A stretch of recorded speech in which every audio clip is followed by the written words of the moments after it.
এসে পৌঁছায়। যে গ্রামে যাওয়ার পর তারা একটি রশি দেখতে পায়। রশিটি বের করে গ্রামে প্রবেশ করতে হবে। এই রশিটি দিয়েই গ্রামটিকে সিলগালা করা হয়েছিল। তারা রশিটি খুলে সেখানে প্রবেশ করে। ক্যাটারব্যান গ্রামের আশেপাশের পুরোনো ঘরবাড়িগুলোকে দেখতে শুরু করে। সেখানে কয়েকটি স্ট্যাচু ছিল। সেই স্ট্যাচুগুলোকে দেখে সবাই মজা নিতে শুরু করলে ক্যাট তাদেরকে থামতে বলে।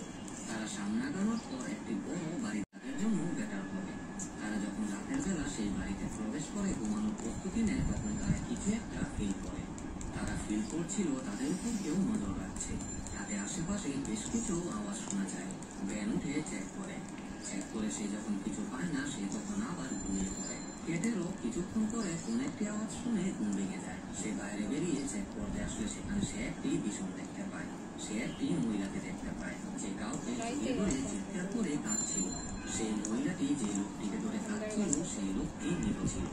আর সেখানে গ্রামের সব লোকজন উপস্থিত ছিল। তাদের মধ্যে একজন ছিল গ্রামের প্রধান। তিনি বলেন, আজকের পর থেকে এখানে যা হয়েছে তা আমরা ভুলে যাব। এরপর আমরা সেই মহিলাটিকে একটি রিচুয়াল করতে দেখি। যে রিচুয়ালটি ছিল একটি কালো জাদু। মুভির শুরুতেই আমরা যে সিনটি দেখেছিলাম, এই সিনটি সেই সিন। তখন আমরা বুঝতে পারি এই মহিলার সাথে কিছু একটা হয়েছিল, যার কারণে মহিলা